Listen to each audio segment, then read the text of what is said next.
हरे कृष्ण। तो आपका हार्दिक स्वागत इस भगवत गीता के सेशन में। अभी तक हमने भगवत गीता के सेकंड चैप्टर का 25th वर्ष तक हमने चर्चा की और आज हम चर्चा करेंगे 26 वर्ष में। और इसमें बताया जा रहा है कि अर्जुन को भगवान समझा रहे हैं कि अगर आपको बहुत सारी फिलॉसफी आत्मा के बारे में बताई जा रही है, लेकिन ये सारी फिलॉसफी बताने के बावजूद भी दुखी नहीं होना चाहिए। ये अर्जुन को बता रहे हैं भगवान कि फिर दुखी होने का कोई कारण नहीं बनता। तो वो अभी हम भगवत गीता के देते हैं।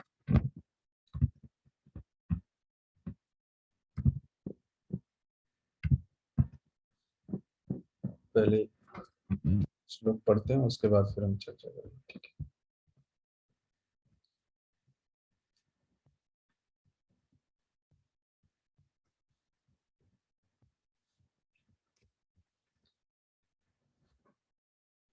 भगवत गीता सेकंड चैप्टर 26 वर्स। अथम चैनम नित्यजातं नित्यं वा मन्यसे मृतं तथापि तं महाबाहो नैनं शोचितुमर्हसि। किंतु यदि तुम यह सोचते हो कि आत्मा अथवा जीवन का लक्षण सदा जन्म लेता है तथा सदा मरता है, तो भी हे महाबाहु तुम्हें शोक करने का कोई कारण नहीं। तो आज हम समझेंगे लाइफ कम फ्रॉम लाइफ, कि जीवन जीवन से आता है, पदार्थ से नहीं आता। प्रभुपाद की एक बुक है, उसका भी नाम है लाइफ कम्स फ्रॉम लाइफ। और यहाँ पे आप देखेंगे इस श्लोक में बता रहे हैं भगवान अर्जुन को समझा रहे हैं कि अगर तुम यह भी सोचते हो कि आत्मा जन्म लेता है या मरता है, तो भी वैसे ऐसे होता नहीं। लेकिन उस समय भी ऐसी फिलॉसफी होती है, आप देखेंगे आजकल संसार में भी ऐसी बहुत सारी आत्मा के बारे में भ्रांत धारणाएं हैं। जैसे जब तक शरीर है तभी तक आत्मा है, उसके बाद कोई आत्मा एग्जिस्ट नहीं करती है। और एक तरीके के लोग हैं जो मानते हैं कि ये शरीर ही आत्मा है, मतलब आत्मा है ही नहीं, आत्मा का कोई एग्जिस्टेंस ही नहीं। ऐसे डिफरेंट डिफरेंट टाइप के लोगों का डिफरेंट डिफरेंट माइंड सेट है ना। तो भगवान कई एंगल से अर्जुन को ये समझा रहे हैं कि अगर आत्मा नहीं भी है तो भी तुम्हें शोक करने की कोई कारण नहीं है, क्योंकि उसे तो जिसका जन्म है उसकी मृत्यु जरूर है। तो भगवान उसको इसलिए समझा रहे हैं ये सारी फिलॉसफी को समझाने की, जिससे कि वो अपने कर्तव्य का पालन कर सके।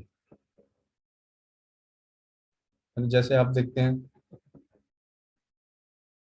कुछ स्टूडेंट डिमोटेड, जिंदगी में बहुत सारे व्यक्ति डिमोटिवेटेड हो जाते हैं, मतलब कुछ कार्य नहीं कर पाते। तो ऐसे व्यक्तियों को क्या काउंसलिंग की जाती है, समझाया जाता है अच्छे लोगों के द्वारा। तो फिर वो जब उनके समझ में आ जाता है तो वो अपने कर्तव्यों का पालन फिर दोबारा से प्रारंभ कर देते हैं। इसी तरीके से यहाँ पर अर्जुन को समझाने का प्रयास कर रहे हैं भगवान कई एंगल से, जिससे कि वो अपने कर्तव्यों का पालन करना प्रारंभ कर दे। और आप देखेंगे आत्मा, ये जीवन का जो सिम्टम है वो पदार्थ से नहीं होता, ये आत्मा के कारण ही होता है। आत्मा जब होती है तभी जीवन होता है, और जब आत्मा इस शरीर से निकल जाती है तो ये शरीर क्या है, ये तो पदार्थ है। अब देखो ये जब आत्मा चली जाती है तो शरीर ऐसा ही पड़ा रहता है, और शरीर फिर दोबारा से इसमें रिएक्शन वगैरह जो भी है, इसमें प्रोसेस वगैरह ये नहीं चलती इसमें। मतलब पदार्थ तो क्या होता है, डेड होता है, उसमें लाइफ नहीं होती पदार्थ में। लेकिन लाइफ किस में होती है, लाइफ का सिम्टम है आत्मा। इसीलिए जब तक शरीर में पदार्थ के अंदर जब आत्मा होती है तो उसको हम जीवन कहते हैं, और जब ये आत्मा इस शरीर से निकल जाती है या पदार्थ से निकल जाती है तो पदार्थ क्या होता है, डेड रहता है, और आत्मा जो जीवन का स्रोत है वो चला जाता है। तो सदा से दार्शनिकों का एक ऐसा वर्ग चला आ रहा है जो बौद्धों के ही समान यह नहीं मानता कि शरीर के परे भी आत्मा का स्वतंत्र अस्तित्व है। और आप देखेंगे आज भी भौतिक विज्ञानी लोग यही मानते हैं कि ए, जीवन के लिए जो लक्षण है वो किसके कारण है, इस शरीर के ही कारण है, इस पदार्थ के कारण है। लेकिन उन मूर्खों को ये नहीं पता है, उनके आंखों के सामने मृत्यु हो जाती है लोगों की और उसमें वो लाइफ नहीं दे पाते, रिएक्शन द्वारा से इनिशिएट नहीं कर पाते, फिर भी उनको समझ में नहीं आ रहा जीवन का लक्षण क्या है, फिर भी वो अपनी मनगढ़ंत थ्योरी देते रहते हैं। सदा से दार्शनिकों का एक ऐसा वर्ग चला आ रहा है जो बौद्धों के ही समान यह नहीं मानता कि शरीर के परे भी आत्मा का स्वतंत्र अस्तित्व है। तो बौद्ध लोग जो है क्या मानते हैं कि जब तक शरीर है तभी तक आत्मा, उसके बाद कुछ नहीं एग्जिस्ट करता, शून्यवाद। और भगवान, ऐसा प्रतीत होता है कि जब भगवान कृष्ण ने भगवत गीता का उपदेश दिया था तो ऐसे दार्शनिक विद्वान थे और लोग हेतिक तथा वैभाषिक नाम से जाने जाते थे।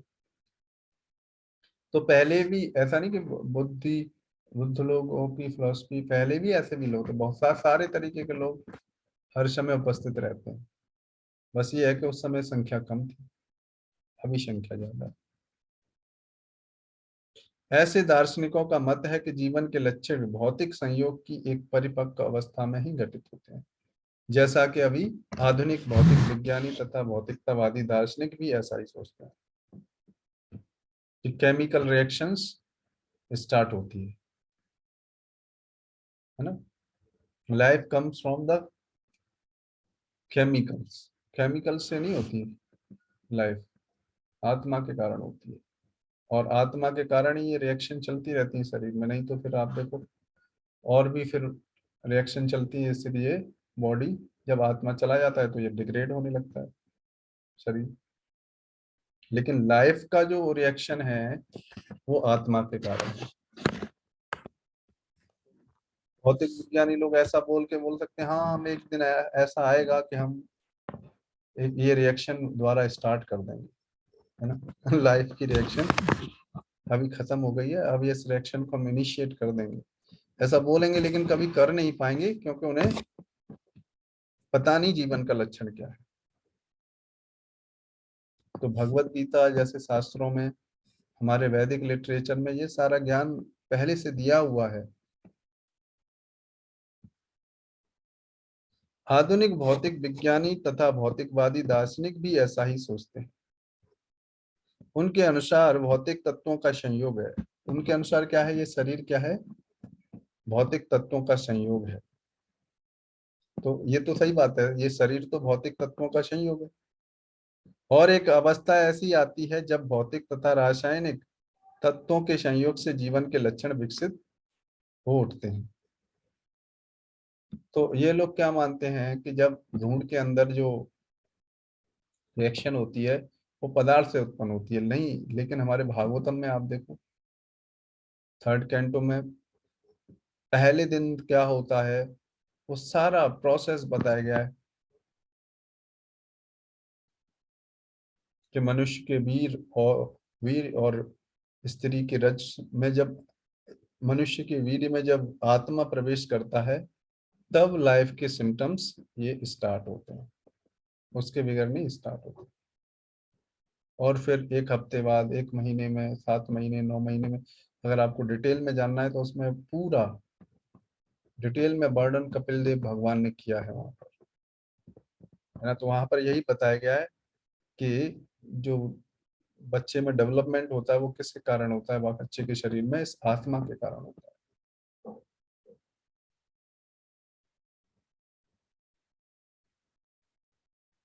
जब भौतिक तथा रासायनिक, तो ये क्या है, ये गलत समझते हैं, इन्हें आत्मा का ज्ञान नहीं है, इसके कारण वो अपने इस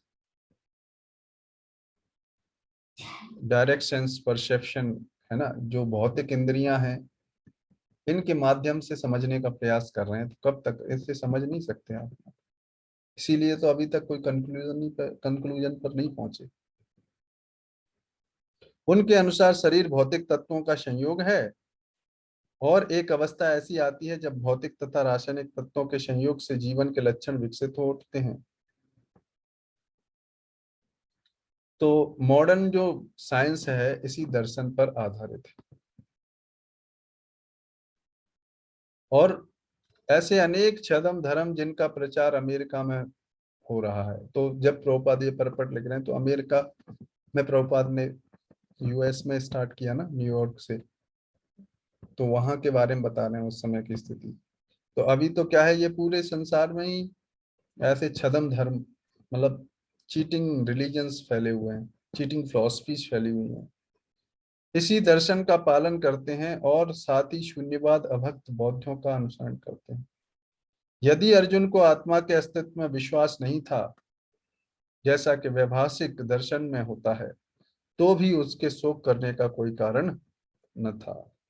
कोई भी मानव थोड़े से रसायनों की क्षति के लिए शोक नहीं करता तथा अपना कर्तव्य नहीं त्याग देता। दूसरी ओर आधुनिक विज्ञान तथा वैज्ञानिक युद्ध में शत्रु पर विजय प्राप्त करने के लिए न जाने कितने टन रसायन फूंक देते हैं। तो अब क्या है, भगवान इस एंगल से समझाने का प्रयास कर रहे हैं अर्जुन को, कि अगर आत्मा नहीं भी है तो भी शरीर तो मरता ही। और युद्ध में क्या होता है, कितने अगर रसायन का कॉम्बिनेशन भी हम समझा इस बॉडी को, तो भी शोक करने की कोई जरूरत नहीं। क्योंकि जब युद्ध होता है तो क्या होता है, रसायन, कितने रसायन टन रसायन फूक दिए जाते हैं। वैभाषिक दर्शन के अनुसार आत्मा शरीर के क्षय होते ही लुप्त हो जाता है। अतः प्रत्येक दशा में चाहे अर्जुन इस वैदिक मान्यता को स्वीकार करता है कि अणु आत्मा का अस्तित्व है, या कि वह आत्मा के अस्तित्व को स्वीकार नहीं करता, उसके लिए शोक करने का कोई कारण न था। इस सिद्धांत के अनुसार चूंकि पदार्थ से प्रत्येक क्षण असंख्य जीव उत्पन्न होते हैं, तो ये सिद्धांत जो कि गलत सिद्धांत है, जिसमें ऐसा माना जाता है कि पदार्थ से असंख्य जीव उत्पन्न होते हैं और नष्ट होते रहते हैं, अतः ऐसी घटनाओं के लिए शोक करने की कोई आवश्यकता नहीं है। जैसे आप देखते हैं नाली में जो ड्रेन्स होते हैं उसमें क्या होता है, इतने कीड़े मकोड़े जन्म लेते हैं और मर जाते हैं, उसके लिए कोई शोक करता है? तो भगवान इस सिद्धांत के अनुसार बता रहे हैं कि फिर भी कोई, क्योंकि धार्मिक लोगों को बचाना है और अधार्मिक लोगों को सजा देनी है। जैसे मान लो कोई कैदी, किसी ने कोई क्राइम किया, तो उसको सजा मिलती है, तो लोग उसके लिए दुख दुख थोड़ी उठाते हैं, या शोक थोड़ी करते हैं उसके। अतः ऐसी घटनाओं के लिए शोक करने की कोई आवश्यकता नहीं। यदि आत्मा का पुनर्जन्म नहीं हो था, तो अर्जुन को अपने पितामह तथा गुरु के वध करने के पाप फलों से डरने का कोई कारण न था। किंतु साथ ही कृष्ण ने अर्जुन को व्यंग पूर्वक महाभाव कहकर संबोधित किया, क्योंकि उसे वैभाषिक सिद्धांत स्वीकार नहीं था जो वैदिक ज्ञान के प्रतिकूल है। क्षत्रिय होने के नाते अर्जुन का संबंध वैदिक संस्कृति से था, और वैदिक सिद्धांतों का पालन करते रहना ही उसके लिए शोभनीय था। तो वैदिक सिद्धांत के अनुसार तो क्या है, ये सारा जो जीवन का लक्षण है वो आत्मा के कारण, soul is the symptom of life. इसीलिए प्रभुपाद ने एक बुक निकाली जिसका नाम रखा लाइफ कम्स फ्रॉम लाइफ, है ना। तो यहाँ पर अर्जुन को यही समझा जा रहा है कि चाहे अगर कोई सी भी फिलॉसफी भी लो, तो भी शोक करने की कोई जरूरत नहीं है। ठीक है, तो ये अभी सेशन यहाँ खत्म होता है। अगर आपका कोई प्रश्न हो तो हम एक दो प्रश्न ले सकते हैं, नहीं तो इस सेशन को हम यहाँ विराम करेंगे।